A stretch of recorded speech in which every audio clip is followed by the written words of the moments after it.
Hari ini di studio kami ingin berkongsi kepada anda berkenaan dengan satu program yang memangnya dinanti-nantikan untuk peminat kraf tangan, iaitu Hari Kraf Kebangsaan 2022 yang akan berlangsung esok 23 Februari hingga 7 Mac di Jalan Conley. Jadi perincian lebih lanjut berkenaan dengan Hari Kraf bagi tahun 2022 ini, di studio kami amat berbesar hati menerima kunjungan Yang Berhormat Datuk Seri Haji Nancy Shukri selaku Menteri Pelancongan Seni dan Budaya Malaysia. Apa khabar Yang Datuk? Selamat pagi. Baik. Terima kasih semua kita hari ini. Terima kasih kerana jemput saya lagi. Sama-sama. Okay. Baru minggu lepas kita bersama. Betul. Jadi hari ini datang lagi untuk bercakap berkenaan dengan Hari Kraf Kebangsaan. Ya. Ini satu peluang yang menarik dan juga berharga untuk mereka meminat ataupun menyukai industri kraf ini. Jadi mungkin Yang Berhormat boleh kongsikan terlebih dahulu apakah antara signifikan program ini dilaksanakan? Ya, terima kasih kerana memberi peluang pada kami untuk berkongsi dengan masyarakat kraf, especially di luar sana. Sebenarnya program Hari Kraf Kebangsaan ini bersatu signature program setiap tahun. Setiap tahun ia merupakan satu program yang dianjur melalui MOTEC, iaitu Kementerian Pelancongan Seni dan Budaya, dan khususnya melalui agensi kraf tangan kita. Jadi sebenarnya program ini telah dilulus, dibenarkan oleh pihak Jemaah Menteri dari tahun 2002 dulu. Dan sehingga hari ini, dan ianya harus dilaksanakan, ini yang telah diluluskan, dilaksanakan pada pengakhir bulan Februari setiap tahun. Ianya dilaksanakan. Jadi pada tahun ini ia merupakan tahun yang ke-19. Jadi Hari Kraf Tangan ini memang dinanti-nanti, terutama sekali oleh masyarakat kraf. Mereka memang mahu menggunakan peluang ini untuk mereka mempamerkan hasil kraf tangan mereka. Dan pada masa yang sama ini juga membantu mereka untuk meningkatkan ekonomi mereka, dan pada masa yang sama juga kita memberi peluang kepada orang ramai untuk mengetahui apakah hasil-hasil seni kraf tangan yang ada dalam negara kita. Jadi sebab itu penganjuran HKK adalah memang bertujuan meraihkan hasil seni kraf tangan dan memberi pengiktirafan kepada mereka. Sebab kalau kita lihat produk kraf ini, ianya dari hari ke hari dia bertambah kerana ada teknologi baru. Jadi sebab itu hasil ini, produk kraf ini kalau kita lihat ianya semakin hari semakin banyak, dan kita dapat melihat bagaimana rakyat kita dapat menikmati kraf tempatan kita. Dan saya amat kata orang besar hati, amat gembira sekali kerana saya memang daripada NGO dulu, jadi saya nampak bagaimana penglibatan masyarakat kraf ini, dan kita nampak dia punya kualiti itu. Standard kualiti mereka semakin hari semakin bertambah, dan selain daripada itu juga saya amat berterima kasihlah dengan kraf tangan Malaysia, pegawai kita yang mempunyai komitmen yang begitu tinggi membantu community kraf ini. Jadi inilah yang kita mengharapkan agar industri kraf ini berkembang lagi, dapat meningkatkan lagi kita punya ekonomi. Jadi okey, Yang Berhormat Datuk, kalau tahun lepas 2021 HKK ini tidak dapat dilaksanakan, kita tahu ada banyak faktor disebabkan oleh COVID-19 tapi tahun ini ada banyak sebenarnya, so pintu laba dilonggarkan, makanya HKK turut dilaksanakan pada tahun ini. Jadi bagaimana penganjuran untuk kali ini, memandangkan dah setahun berehat ni, nak balik program ni banyak yang perlu diperhalusi. Ya, orang kata masa COVID ni orang kata kita ni ada hikmah di sebaliknya, oleh kerana kita tidak dapat menjual secara fizikal, mengadakan program secara fizikal pada masa itu.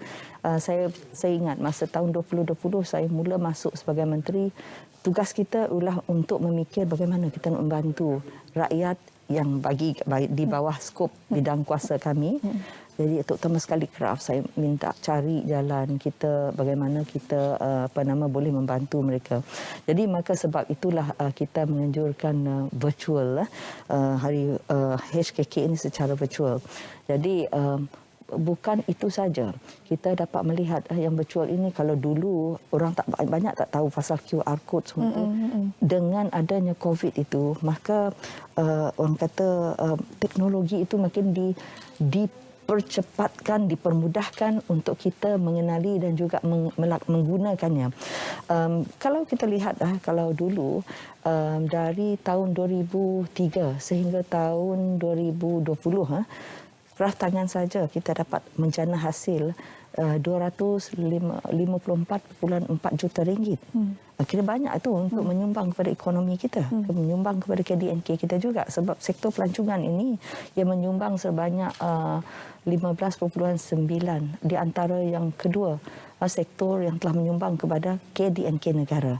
Jadi dengan kraft ini ianya menyumbang juga, terutama sekali membantu masyarakat, terutama mereka di kawasan, di kampung-kampung juga. Dan menggunakan virtual ini adalah satu cara untuk kita membantu mereka untuk menjualkan juga. Kita melahirkan masa COVID inilah kita melahirkan My Craft Shop, My Craft Shop, dan dari situ juga saya amat berasa sentimental mengenai My Craft Shop ini kerana ialah zaman saya mula jadi menteri, saya cari jalan macam mana kita nak bantu. Kita buka ikraf bazaar, My Craft Shop, Jadi dengan itu kita dapat membantu dan juga menubuhkan community tourism, community based tourism, orang di peringkat bawah sana, dan kita mewujudkan usahawan-usahawan dan menambahkan lagi usahawan kraft kita. Jadi ini adalah semasa tidak ada berkumpul secara fizikal, kita dapat menggunakan secara virtual. Kita menganjurkan penjualan dan juga adalah program-program termasuk latihan.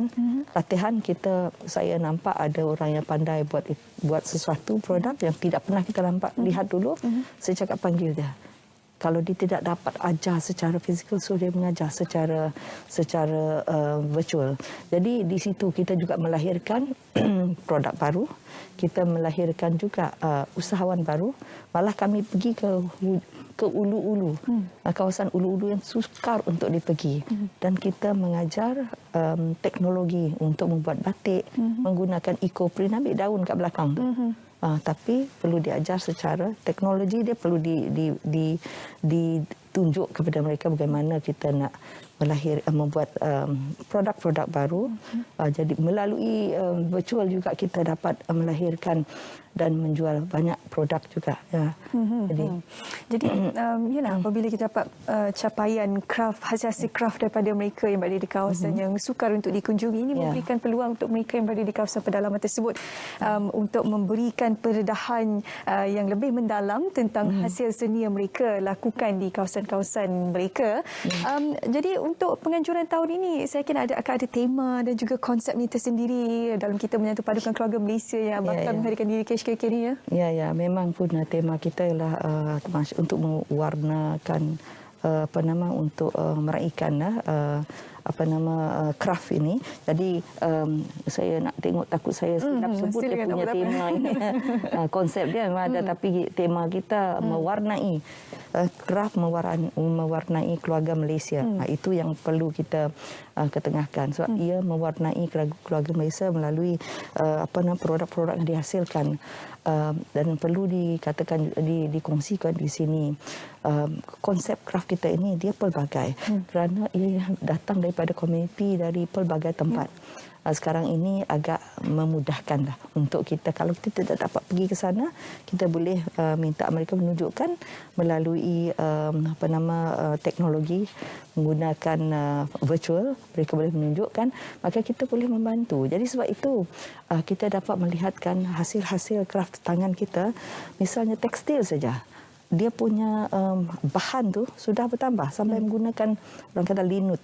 Linut itu adalah kanji tu kan. Ada tempat-tempat tertentu yang boleh banyak linut dia. Kita menghasilkan tekstil menggunakan linut. Dan juga yang lain tu dah biasa kita dengar kan. Jadi ini satu cara yang baru, teknologi yang baru yang kita dapat. Dan yang lain dari hasil rimba, dari hasil logam, dan dengan teknologi mesin juga, maka kita dapat menambahkan lagi bagaimana untuk membantu mereka untuk untuk membuatnya secara halus. Kalau parang dulu, parang kalau nak cari parang tempat yang biasa je, rumah kan. Sekarang ini parang dengan ada teknologi yang kita bantu untuk mereka yang menghasilkan parang ini cantiknya, ukirannya cantik, rumah untuk parang tu orang kata bekas untuk meletak dia kan. Itu cantik, bersih. Jadi inilah yang dikatakan craft mewarnai keluarga Malaysia. Mari kita membantu semua community craft ini. Dan ini akan menjadi inspirasi kepada mereka dan juga kepada mereka orang lain untuk mempelajari dan juga untuk mengetahui bagaimana menghasilkan satu-satu produk itu. Jadi inilah yang kita nak bantu untuk rakyat Malaysia, terutama sekali community craft Malaysia ini. Dan kita mengharapkan mereka datanglah ke Konlei nanti untuk melihat sendiri bagaimana craft tangan kita memang begitu hebat sekali. Pada 23 bulan sehingga 7 Mac tu, dan kita nak menjemput ramai-ramai untuk datang supaya ianya menjadi satu, bukan saja kita nak membeli, kita nak melihat bagaimana kita cari idea baru. Itulah saya katakan craft mewarnai keluarga Malaysia ini, kita dapat melihat bagaimana hasil craft tangan ini boleh menjana pendapatan dan memberi kreativiti terutama sekali kepada pelajar-pelajar baru itu. Kita mahu mereka juga menunjuk minat ini sebab kita mahu mereka menyumbang kepada kekayaan negara kita juga. Ini salah satu daripada cara untuk kita membawa mereka ini untuk melahirkan produk-produk baru. Dan bayangkan Malaysia ini ada 27 etnik yang besar. Jadi dengan etnik yang besar dan sub-sub etnik lagi, mereka boleh menyumbang juga menggunakan hasil, kadang-kadang menggunakan hasil rimba yang ada di belakang rumah.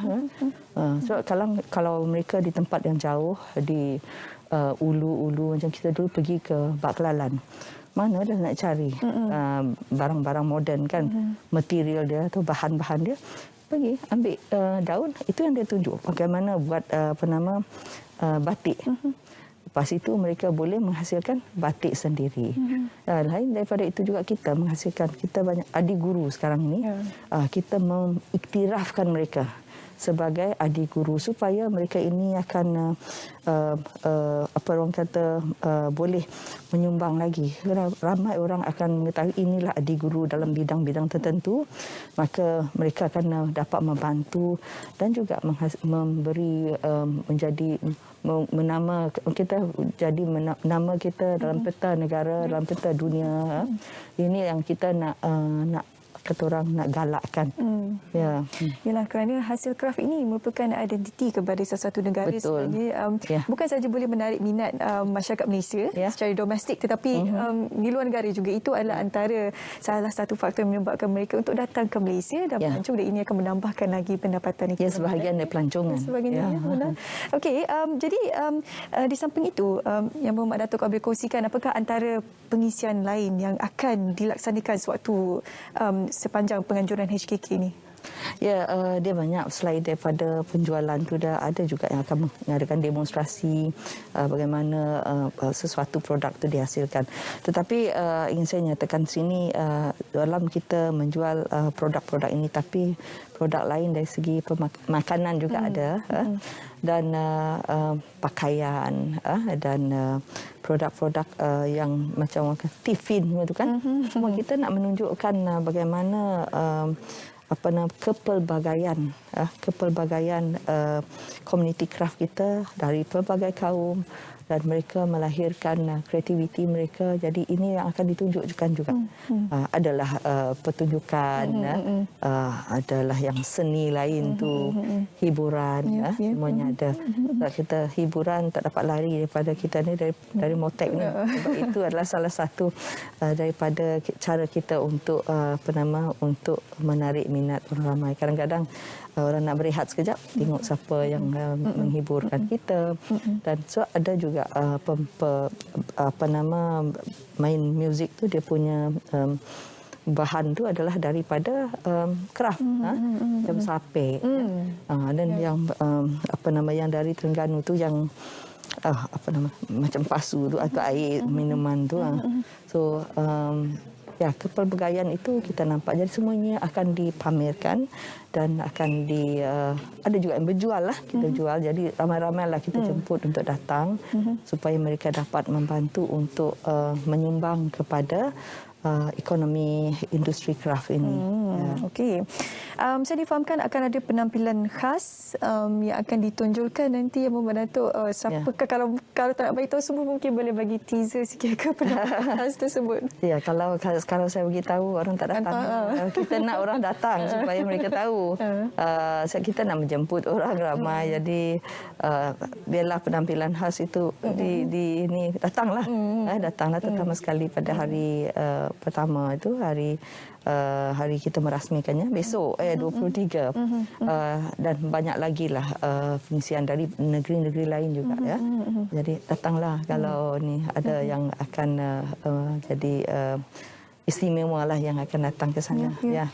Okey, Yang Muhammad Datuk kalau boleh kongsikan antara objektif utama selain daripada mengembangkan lagi minat orang ramai terhadap industri kraft ini, bagaimana sebenarnya HKK ini boleh turut membantu usahawan-usahawan yang berada dalam industri kraft ini untuk memantapkan lagi perniagaan mereka?